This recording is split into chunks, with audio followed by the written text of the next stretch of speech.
Hello friends, welcome to my channel. இன்றைக்கி பொட்டுக்கடலை மாவில் போண்டா பண்ண போகிறேன். அதுக்கு வந்து தேவையான அளவுக்கு நீங்கள் பொட்டுக்கடலை எடுத்து மிக்ஸி ஜாரில் பொடி பண்ணிக்கோங்க. அதை நான் நல்லாவே இது பொடி ஆகிடும், சலிக்கணுங்கிற அவசியம் கிடையாது.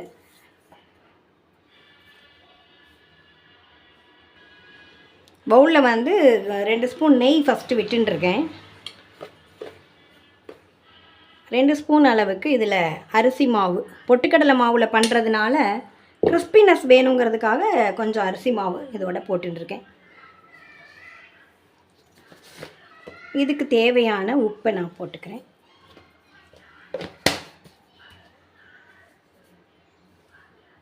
பொடியாக கட் பண்ண இஞ்சி, பொடியாக கட் பண்ண பச்சை மிளகா, பொடியாக கட் பண்ண வெங்காயம். இந்த இடத்துல உங்களுக்கு வெங்காயம் தேவையில்லை அப்படின்னு நினச்சிங்கன்னா தேங்காய் திருவல் அல்லது குட்டி குட்டியாக கட் பண்ண தேங்காய் பல். உங்களுக்கு வந்து சோம்பு, இஞ்சி, பூண்டு, இந்த பூண்டு இதெல்லாம் வேணும் அப்படின்னா சோம்பு, இஞ்சி, பூண்டு எல்லாத்தையும் தட்டிட்டு நீங்கள் ஆட் பண்ணிக்கோங்க. நான் அதெல்லாம் போட்டுக்கல. கொத்தமல்லி,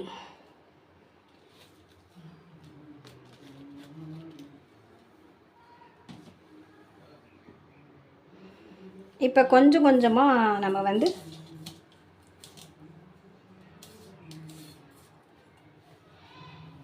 தண்ணியை தெளித்து இதை பிசைஞ்சிக்கலாம்.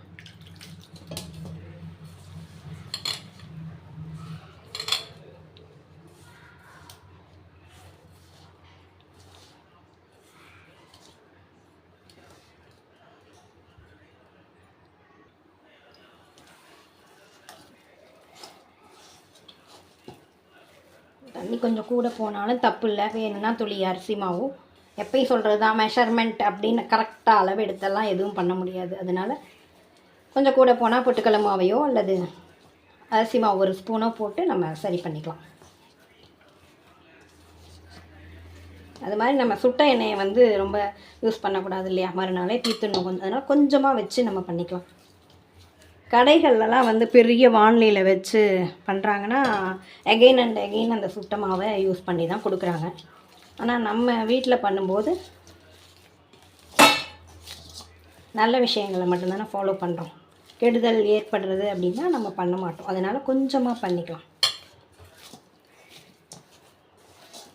இந்த உப்பெல்லாம் ஃபுல்லாக மிக்ஸ் ஆகிற அளவுக்கு நல்லாவே மிக்ஸ் பண்ணிக்கோங்க. இந்த மாதிரி சப்பாத்தி மாவு இருக்கு இல்லையா, அந்த அளவுக்கு. இந்த அளவுக்கு நான் பிசைஞ்சு எடுத்துட்டுருக்கேன். சப்பாத்திக்கெல்லாம் மாவு உருட்டுறோம் இல்லையா, அந்த மாதிரி இதுலேருந்து நம்ம கொஞ்சமாக எடுத்து உங்களுக்கு எந்த சைஸில் வேணுமோ அந்த சைஸில் எடுத்து நார்மலாகவே இது உருட்டிக்கலாம். எண்ணெய் தடவணும் அப்படிங்கிற அவசியம் இல்லை, நார்மலாகவே உருட்டி வச்சுக்கலாம் எல்லாத்தையும்.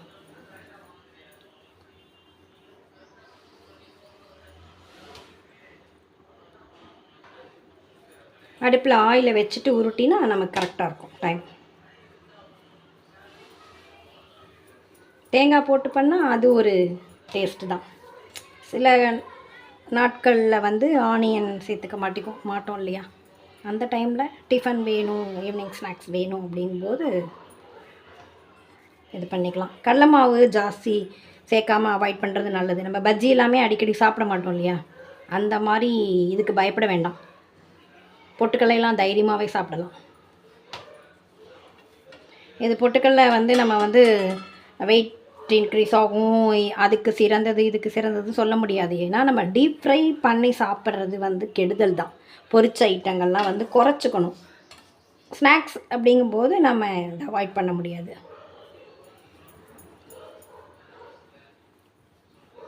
கடையில் சாப்பிட்றதுக்கு இது பெஸ்ட்.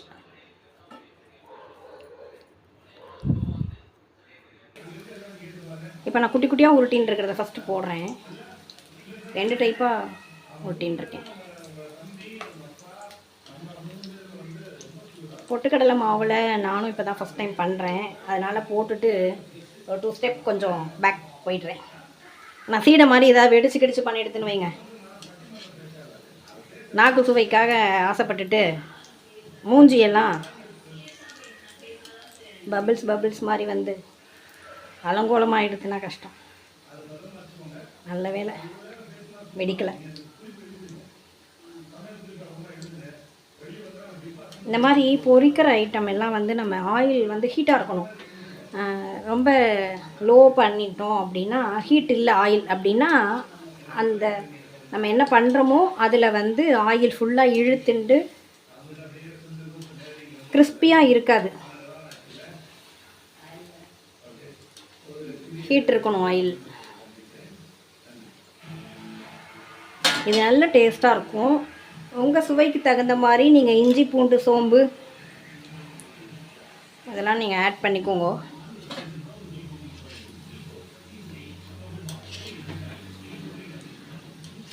இந்த பட்டை சோம்பு கிராம்பு இதெல்லாம் உடம்புக்கு நல்லது தான். பட்டை இருக்கு இல்லையா, அதை வந்து தட்டி வெந்நீர் கொதிக்க வச்சு குடிக்கிறதுமே உடம்புக்கு ரொம்பவே ஹெல்த்தியாக இருக்கும். ரெகுலராகவே நம்ம அதை பண்ணிக்கலாம். ரெகுலராக பண்ணலைன்னா கூட எப்போ தோன்றதோ அப்போ பண்ணிக்கலாம். இது உள்ளே நல்ல பாயில் ஆகணும். வெளியில் மட்டும் இப்படி கிறிஸ்பியாக இருக்குதுன்னு சொல்லி எடுத்துடக்கூடாது. ரொம்ப ஈஸியாக இருக்கு இல்லையா, நம்ம கடையில் வாங்க வேண்டாம். யாராவது இந்த கடை வச்சுருக்கவங்க என்னோடய வியூவர்ஸாக இருந்தால் டெய்லி எனக்கு திட்டு விடும்னு நினைக்கிறேன். ஒருத்தலையும் போகிறோம் நம்மளுடைய வியாபாரத்தை கெடுக்கிறதுக்கு அப்படின்னு.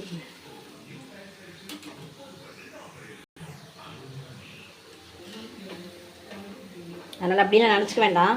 வெளியிலலாம் நம்ம போயிட்டோம் அப்படின்னா ஒவ்வொரு தடையும் உட்காந்து இதெல்லாம் பண்ணிட்டு இருக்க முடியாது. வெளியில் நம்ம இப்போ அன்றைக்கி ஒரு இடத்துக்கு நம்ம போகிறோம் திடீர்னு அப்படின்னா, போகிற இடத்துல நம்மளை வந்து இழுக்கும் அப்படியே அந்த வாசனை.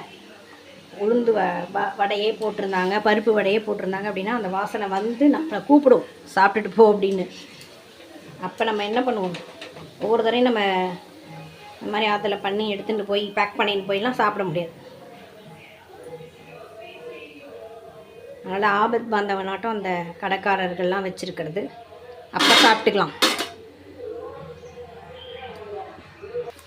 இப்போ 2வது ஈடு போட்டிருக்கேன். கொஞ்சமாக எண்ணெய் வச்சுட்டா கூட இதுவே போதுமானதாக இருக்குது. இது போட்ட உடனே திருப்பாமல் கொஞ்சமாக ஒரு ஃபியூ மினிட்ஸ் கழித்து அப்புறம் திருப்பிக்கும்.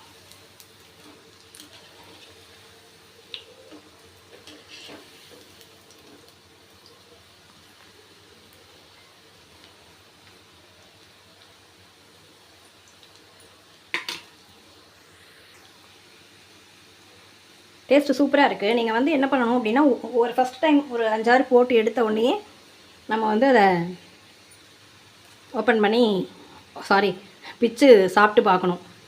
உங்களுக்கு உப்பு காரம் இதெல்லாம் குறைவாக இருக்குது அப்படின்னா நீங்கள் அடுத்தடுத்த மாவில் நீங்கள் மிக்ஸ் பண்ணி போட்டுக்கலாம். அதனால் ஃபஸ்ட்டு போடும்போது ஒரு 4-5 போட்டுக்கலாம். இப்போ நான் இதை சாப்பிட்டு பார்த்தேன், ரொம்ப சாஃப்டாக நல்லாவும் இருக்குது. இதனுடைய டேஸ்ட் எப்படி இருக்குது அப்படின்னா, பட்டணம் பக்கோடா இருக்கு இல்லையா, அந்த டேஸ்ட்டில் தான் இருக்குது.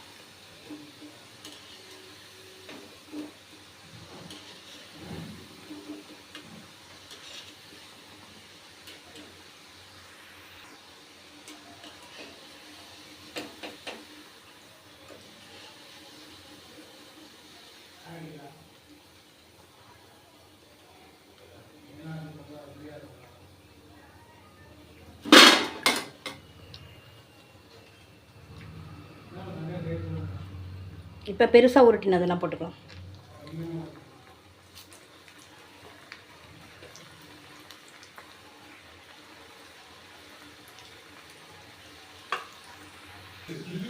நம்மளுடைய டேஸ்டியான பொட்டுக்கடலை மாவு போண்டா ரெடி.